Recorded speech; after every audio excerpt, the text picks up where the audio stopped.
Je sais pas si ça va être du comique de répétition, mais j'ai fait la même présentation l'an dernier. J'ai juste pris les 5 premiers slides. Donc ceux qui étaient déjà là l'an dernier, je suis désolé pour la première partie de la présentation. Mais vu qu'il y en avait plein qui n'étaient pas là l'an dernier, bah, je vais représenter qu'est-ce que c'est Gaia et qu'est-ce qui a changé depuis l'an dernier. C'est complètement illisible. Merci les écrans. C'est juste très rapidement une capture d'écran. Alors, ceux qui me connaissent savent que je ne suis pas bon du tout pour faire du joli. Moi, je fais du HTML 4.0. Donc, du coup, le style, hein, d'autres le font mieux que moi. Ça, c'est la page d'accueil de Gaia. Qu'est-ce que c'est Gaia? Pour moi, à la base, c'était un tableau de bord sur je vois toute ma plateforme et je vois est-ce qu'elle est en bon état d'un point de vue données. Mes couches WMS, mes fiches de métadonnées, mes cartes MapStore. Est-ce que j'ai des problèmes dedans? Est-ce que j'ai pas des problèmes dedans? Est-ce que tout va bien? La première capture d'écran, c'est je suis pas connecté. Et donc du coup, moi dans l'idée, c'était que quelqu'un qui n'a pas de compte sur la plateforme puisse voir qu'est-ce qu'il peut voir. Donc les couches WMS, les couches WFS, les cartes MapStore, les fiches de métadonnées, qu'est-ce qui est public? Et dans ce qui est public, est-ce qu'il y a des problèmes dedans? Vu qu'on peut voir des couches publiques, des métadonnées publiques, on peut savoir que du coup il y a une URL qui est cassée, une fiche de métadonnées qui n'existe plus, une couche qui n'existe plus. Évidemment, ça fait que consommer ce qui est public. Et quand je suis connecté, du coup je vois la partie cachée de l'iceberg, toutes mes cartes dans MapStore, tous mes contextes dans MapStore, le contenu du data-dir GeoServer, qui est une des fonctionnalités sur lesquelles j'ai bossé depuis l'an dernier. La seule différence avec la page d'avant, c'est que je suis connecté et je suis administrateur de la plateforme, j'ai le droit d'administrateur. Je crois que j'ai dû limiter juste à ça. Mais l'idée, c'est qu'on a une entrée par brique, par fonctionnalité, et après on peut commencer à rentrer, drill down dans les workspace GeoServer, les sous-portails GeoNetwork, ce genre de choses-là. Et l'idée, c'est de faire une liste de toutes les erreurs. Parce que quand on a une plateforme qui est ancienne, il y a plein de données, il y a plein de couches, elles sont là depuis longtemps. Il y en a qui ont disparu, il y en a qui ont réapparu, il y en a qui n'ont plus le même nom, il y en a qui n'existent plus, il y a des URL cassées. On a changé 5 fois le nom de domaine de la structure, et puis du coup, il y a des anciens noms de domaine, ce genre de choses-là. L'idée, c'est de, plutôt que de s'envoyer toutes les données une par une, Gaia, ça va juste vous faire remonter ce qui ne va pas. Et malheureusement, il y en a beaucoup. Donc, quand on voit des chiffres du genre 2700 entrées, 1050 erreurs, c'est rien, parce que dans les 1050, il y en a 600, c'est les mêmes. Donc bon, faut pas s'inquiéter. Le principal, c'est d'y faire descendre. Donc bon, le même transparent que l'an dernier, c'est quoi? Du coup, un tableau de bord d'ensemble, ça montre les liens. Finalement, je fais une page par objet d'enjeu orchestra, que ce soit une carte, un contexte, une couche, une métadonnée. J'ai une petite page et qui me fait des liens entre toutes les choses qui sont utilisées dans cet objet. La carte MapStore, elle va me faire les liens vers les pages correspondantes dans Gaia pour les couches GeoServer utilisées, pour les fiches de métadonnées qui sont dedans. Ma fiche de métadonnées va me faire les liens vers les pages dans Gaia pour la couche GeoServer qui est liée dans ma fiche de métadonnées et vice versa. L'idée, c'est que ça croise dans tous les sens, qu'on puisse aller facilement de l'un à l'autre. Pour pouvoir voir, on suit le fil conducteur comme ça pour s'assurer que ma métadonnée est correcte, j'ai 0 erreur dessus, ma couche est correcte, j'ai 0 erreur dessus. Ma carte qui utilise cette couche-là, elle a 0 erreur, et toutes les couches qui sont dans ma carte existent bien. Et après, l'idée, c'était de faire tourner un truc qui, toutes les nuits, vérifie le tout. On peut le faire à la main, on a un bouton Check Now, mais l'idée, c'est que toutes les nuits, on vérifie, ça vérifie toute la plateforme, ça se paramètre évidemment, toutes les nuits, toutes les semaines, peu importe. Et que comme ça, on peut garder dans le temps l'idée, c'est aussi de pouvoir, je l'ai jamais fait, mais de pouvoir faire un tableau de bord où on voit juste le nombre d'erreurs qui descend dans le temps. Ça, c'est très gratifiant quand même. Quand on part de 2000 erreurs et qu'on en a plus que 600 au bout de 15 jours, on a des collègues qui sont super contents parce qu'ils voient qu'ils font des choses, ils corrigent des choses et ça se voit. Bon, alors du coup, ça c'était le constat. L'image du cimetière indien est assez parlante, je pense, pour les plateformes qui sont un peu anciennes. Il y en a dans tous les sens, il y a des cadavres plein les placards. On a des couches dans GeoServer truc underscore 2012. On a toujours ça, on ne sait pas pourquoi. On supprime pas. Dans GeoServer, le data-dir GeoServer, j'ai particulièrement travaillé dessus depuis l'an dernier, c'est encore pire. Donc c'est vraiment l'idée d'arriver à corriger ces problèmes-là. Et après, on voit pas tout d'un coup. Si on travaille avec des partenaires, ils ont un portail, un sous-portail dans GeoNetwork, ils ont un espace de travail dans GeoServer, on peut leur envoyer l'URL de voilà toutes les données qui sont dans votre sous-portail, toutes les métadonnées, toutes les couches qui sont dans votre workspace GeoServer. Il y a uniquement ces erreurs-là à corriger dans vos données. Alors ça dépend si vous êtes une plateforme où bah, vous gérez tout vous-même ou bah, c'est très très délégué et chacun de vos partenaires gère son espace à lui. Alors après, vu que ça devient très compliqué d'un point de vue droit, moi j'ai été très binaire. C'est où on est administrateur, on voit tout, ou on est public et on voit ce qui est public.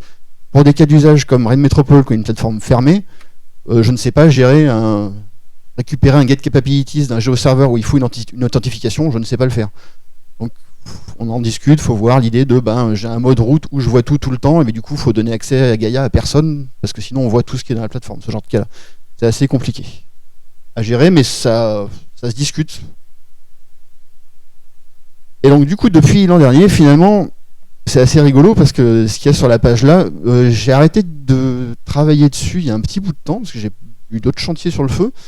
Finalement, le Data GeoServer, j'ai travaillé dessus tout le mois d'août l'an dernier. Les Data GeoNetwork oubliés, c'est Jean-Mi qui a travaillé dessus au Code Sprint, la dernière fois, il me semble. Le support Docker, comme tout camp l'a fait, Jean-Mi l'a fait, du coup c'est pareil, c'était surtout l'été dernier. Et le support de vérifier le contenu des cartes MViewer, que toutes les couches soient là, on l'a fait au Community Sprint après le Geocom à Rennes l'an dernier. Donc finalement, c'est vieux, mais vu que l'an dernier au Geocom, j'avais fait une présentation, il n'y avait pas tout ça, autant en parler. Alors, ce que j'appelle le Data GeoServer, c'est vraiment la face cachée de l'iceberg. C'est sur le serveur, le répertoire dans lequel il y a toutes les données internes de GeoServer, chose qu'on ne voit pas forcément quand on consulte uniquement le Get Capabilities, parce qu'en fait, il va y avoir des couches qui vont être cassées, qui ne vont pas apparaître, il va y avoir des styles qui sont plus utilisés, qui sont plus référencés.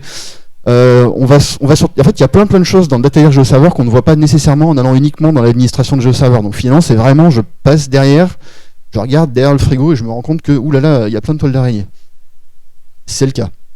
Et l'idée était la même, c'est par type d'objet GeoServer, j'ai une page et je liste tous les interliens de tel workspace pointe vers tel entrepôt, il y a telle et telle couche dedans, tel coverage, raster, il est utilisé par tel entrepôt. Et ça marche dans l'autre sens, c'est que j'analyse aussi tout ce qui est donné dans GeoServer. J'ai un répertoire data, j'ai plein de shapes, j'ai plein de GeoPackage, j'ai plein de TIFF, j'ai de l'image mosaïque que je maîtrise pas du tout. On a un shape avec une liste qui référence une liste d'images, oui, l'équivalent d'un dallage. C'est vérifié par exemple que dans mon image mosaïque où il y a une donnée spatiale qui référence des TIFF, tous les TIFF sont bien là. Ou est-ce qu'il n'y a pas un TIFF qui a été oublié dans le dallage, par exemple? Ce genre de cas-là. Alors du coup, fatalement, ça fait énormément de problèmes la première fois qu'on le lance. Mais il ne faut pas s'inquiéter, c'est toujours les mêmes, les problèmes. Et alors du coup, ça c'est la liste des trucs que j'ai réussi à faire, parce que ça correspondait vraiment au cas d'usage qu'on avait au Craig. Les TIFF, les GeoPackage, les shapefiles. Je me connecte aux bases de données qui sont connues par Tomcat, donc pas le mot de passe qui est déclaré dans le GeoServer, parce que ça, faudrait pas casser le mot de passe, mais trouver la clé de génération du mot de passe crypté qui est dans le GeoServer, ça je sais pas faire. Et du coup, si Tomcat connaît une base de données, on peut se connecter à la base de données, aller voir la liste des tables et se rendre compte que telle couche référence telle table dans tel schéma, dans telle base, la couche en question, elle existe, ou elle n'existe pas. Ou dans mon schéma de base de données, j'ai tant de couches, j'ai tant de tables disponibles, et en fait je fais des couches qu'avec 5 tables, et qu'en fait j'aurais peut-être voulu faire une couche avec cette table-là. Donc c'est l'idée d'essayer de crawler, d'accéder à toutes les données qui sont disponibles, et de savoir qu'est-ce qui n'est pas là. Qu'est-ce qu'on a laissé. On a supprimé telle couche, on a oublié de supprimer le style correspondant. Il y a un style qui a été supprimé, et puis GeoServer il s'est pris les pieds dans le tapis, il a laissé un SLD derrière. Et quels sont tous les fichiers qui restent dans le datadir et qui ne sont pas utilisés pour justement faire le ménage. Et donc du coup, par petit jeu de données, ça donne ça. Là, c'est l'exemple d'un entrepôt de données PostGIS JNDI qui me liste les tables et ça me liste, cet entrepôt est disponible dans tel espace de travail et il est référencé par tel et tel feature type. Alors c'est vraiment de la dénomination GeoServer interne. Et le type d'objet, il y a une couche derrière, ainsi de suite. Donc c'est vraiment pour pouvoir se promener dedans et voir que, en l'occurrence pour celui-là, il n'y avait aucun problème. Je ne vous montre pas les listes d'erreurs, mais il y a un nombre de cas. Je crois que j'ai mis une liste de cas. Non, je ne l'ai pas mis. Si, je l'ai mis là en fait. C'est tout ce qui est inutilisé, tout ce qui est manquant, tout ce qui est URL cassé, tout ce qui est... tout ce qui pourrait être un problème d'intégrité qui fait qu'une couche ne fonctionnerait pas ou on a une fiche de métadonnées qui pointe vers un lien qui n'existe pas. Ce genre de cas de figure. Et vu que dans le temps, le Data Year GeoServer, il est très très future-proof, ce qui a été fait maintenant marchera encore d'ici quelques années. Ça ne changera pas, du coup, ça sait se connecter à peu près à n'importe quel type de workspace GeoServer. Par contre, évidemment, ayant une infrastructure traditionnelle, le Data Year GeoServer, je l'ai sous la main. Pour une infrastructure dockerisée et ainsi de suite, il faut qu'il y ait accès au répertoire, il y a le Data Year avec les droits d'accès et ainsi de suite. Pareil pour accéder aux bases de données PostGIS, je ne sais pas comment le lien vers la base de données se fait, mais bon, il n'y a pas grand chose à faire, j'imagine. Mais l'idée, c'est que ça soit utilisable par le plus grand nombre pour justement avoir une ordre d'idée de l'état de tout son jeu de données dans cette plateforme. Et du coup, ça c'est le même transparent que l'an dernier.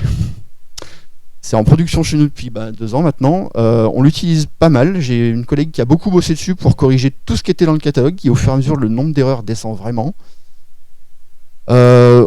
J'ai eu pas mal de contributions de Camp2Camp. Jean-Michel a pas mal travaillé dessus.